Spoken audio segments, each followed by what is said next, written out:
Welcome to the in-step coverage of Kykar, Wind's Fury. Boy, do we have a beautiful Jeskai commander to talk about today. So let's go and jump into it. We have Kykar, Wind's Fury. This is going to be 4 total mana. Flying. Whenever you cast a non-creature spell, create a 1/1 white spirit creature token with flying. Then, if that was not enough, sacrifice his spirit, add red mana to your mana pool. This is pretty much everything that you want to be doing in Jeskai. The fact that you can get this down on turn 4, start casting some of your cantrips, start casting some of your counter spells, and get a token to tag along. Then you can sacrifice that token to add mana to your mana pool to kind of help accelerate some of your late game spells. This is everything that you want to be doing in Jeskai. And man, I cannot wait to build this. But let's talk about some of the ways that you can really strengthen your Kykar deck. And one of the ways that you can do that is by having a lot of token enabled creatures. So cards like Murmuring Mystic, Young Pyromancer, Talrand Sky Summoner, Monastery Mentor, and the Locust God. All of these cares about you drawing card or casting non-creature spells. You're really going to be able to build up a huge token board state with any combination of these creatures on the battlefield. I mean, just imagine having Kykar on the battlefield and Monastery Mentor, Young Pyromancer. Every time you cast, just Brainstorm. That's going to be 3 more tokens on the battlefield. Those monk tokens are going to have prowess, which is really going to kind of help fuel a lot of this non-creature spells. This is pretty much everything that you want to be doing. If you're not sure where you want to take Kykar, start with these 5 creatures and just really see where the build goes, because this is going to be a ton of fun, and you'll very quickly be able to build up a board state that's going to put a ton of pressure on your opponent's life totals. Now, since this is a Spellslinger deck that we are talking about, some of the best spells you can be casting, you want to have some sort of cantrip option that's going to be Brainstorm, Faithless Looting in red, Path to Exile. You want to have a lot of your spells have very low to the ground converted mana cost, because you want to be able to cash in as many tokens as possible as quickly as possible. You know, if you have a lot of 3, 4, 5 converted mana cost instant sorceries, that's good, but by the time somebody gets a piece of removal and you have to recast your commander, it may be a little bit hard for you to build up a board state. So it's really important to kind of keep the converted mana cost low on a lot of your spells. And of course, your counter spells, you want to keep those pretty low to the ground too. Remand, Delay, and Unified Will, these are all counter spells that only cost 2, and they have a very high impact. Delay is going to delay a spell for a few turns, and by the time that spell comes off delay, you should have built up a really nice board state to hopefully close the game out. So don't be afraid to get kind of low with some of these kind of off the wall counter spells. You really want to build some sort of tempo deck if you're going for a lot of spell slinging. So one of the other ways that you can really generate some nice value with this deck is by running a lot of these spirit token spells. So we have Triplicate Spirit, Spiritual Procession, and Midnight Haunting. All of these are going to allow you to get an extra token from the commander and get 2 more tokens on the battlefield. And especially with these being spirit tokens, that's going to fit in really well with that activated ability from Kykar. And of course, Not Forgotten in Spirit Bonds. Not Forgotten is a beautiful card for this deck. I love it. Put target card from a graveyard on the top or bottom of its owner's library, then put a spirit token on the battlefield. So we've got our commander, we go for Not Forgotten, we put Brainstorm back on top of our library. So we're going to have a spirit token from our commander, spirit token from Not Forgotten. Then we get to cast another spell on top of our library once we draw into it. So this is a wonderful way just to end up getting like a 4-for-1, which feels really good. We also, kind of tossing out Spirit Bond, see how that works out. You can go for that 2 mana activated ability of Sacrifice a Spirit, then target non-spirit creature gains indestructible until end of turn. So running Spirit Bonds is going to be a good way for you to kind of protect your Young Pyromancers and your Talrands, simply because you just want to swarm the board with as many tokens as possible. And of course, if you want to have some fun, go for Devouring Rage. That's going to be your face if you get this to resolve and close the game out. So as additional cost to play this, you may sacrifice any number of spirits, then target creature gets +3 until end of turn. Then for each spirit that was sacrificed, it gets an additional +3, +0 until end of turn. So before you go to combat damage, your opponent offers up no blocks because you're swinging in with a couple spirit tokens. Sack them, Devouring Rage. That's going to be your face if you get this spell to stick and close the game out. Promise you, you'll be like, yeah, I got it. But, a lot of these spells are going to give us that extra value from those token enablers on the battlefield and still give us that activated ability from our commander, which is going to be nice. Now, one of the other cool things that you can do in this deck is run some sort of spirit tribal. We have Mausoleum Wanderer, Selfless Spirit, and Nebelgast Herald. All of these are going to allow us to get some sort of extra mileage out of our spirit tokens. So, whenever another spirit enters the battlefield, Mausoleum Wanderer is going to get +1/+1.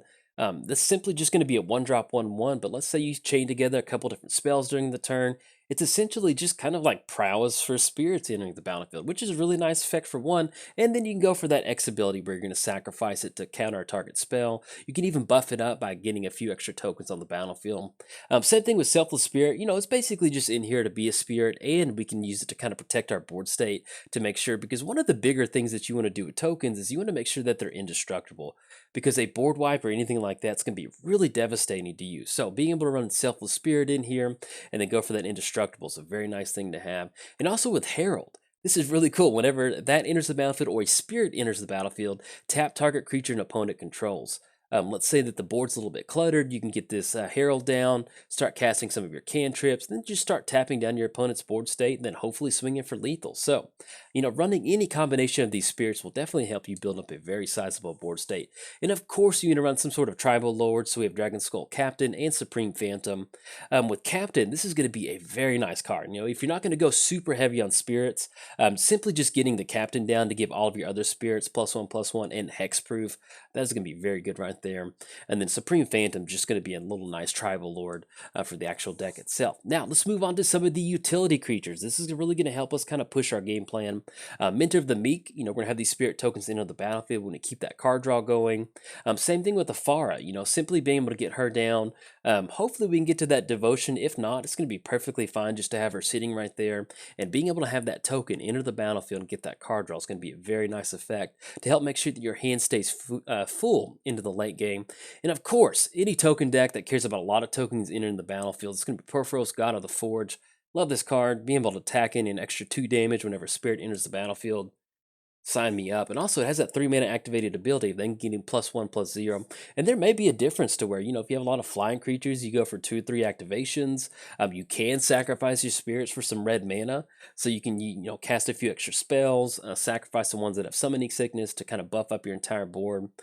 Great way to kind of just spend some extra mana. And running the recruiters. You can have some really good recruiters in your deck. That's going to be Imperial Recruiter and Recruiter of the Guard. It is going to be very important that you find a lot of your token enablers for the deck, whether it's Young Pyromancer, Talran, and using both of these cards will definitely allow you to find some of those extra creatures. And if you're running some sort of blink package in here, you can definitely use that to kind of blink those and really find a lot of your really good token enabler spells. Some other really good utility spells that you can also run in your deck is going to be cards like Anointed Procession and Divine Visitation.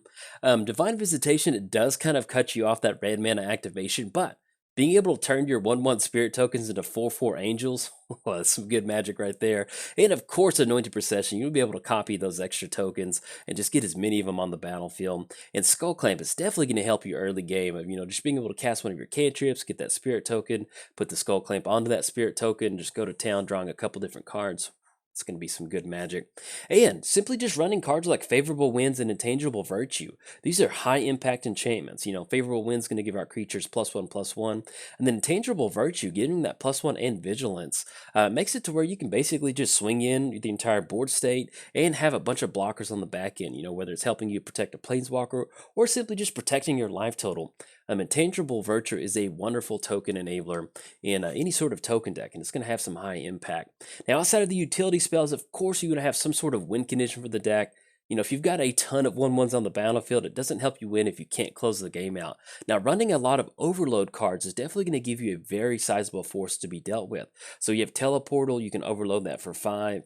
Target creature you control gets +1/+0, but they can't be blocked. So let's say that you've been doing a lot of your casting throughout the game, you get a lot of spirit tokens on the battlefield, you go for Teleportal, it's going to give them all +1/+0 and make them unblockable for 5 mana. That's going to be great. Same thing with Dynacharge. They're going to get +2/+0. That's going to be a little bit more of kind of like a punch to the face, giving them +2/+0. There's a lot of times where you have a 1/1, you make it a 3/1, that a lot of board states aren't really going to survive a huge swing from a bunch of 3/1. So that's definitely a good thing to have. And of course, Dragon Shift. There's no better feeling than turning your spirits into dragons, and especially at instant speed.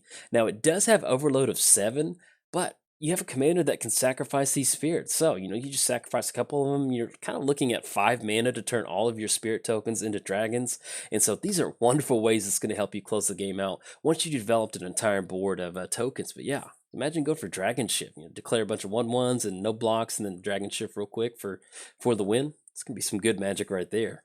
Now that is going to be it for the deck tech. I will definitely be building this deck in the future whenever this releases on Magic Online. I can't wait to build it. And if you have any other card suggestions that you maybe didn't see in this video, hop in the comments. There's going to be other people that come by this video just to kind of see what's going on and see what sort of builds they're going to go for. So I always like for people to, hey, this card would go good in here, or hey, you should have put this card in here. It kind of helps me build a better deck and also helps people who are looking for this video build a deck also. So, but that is going to be it for the video. Hope you enjoyed it. And if you did, like and subscribe. Thanks. Bye.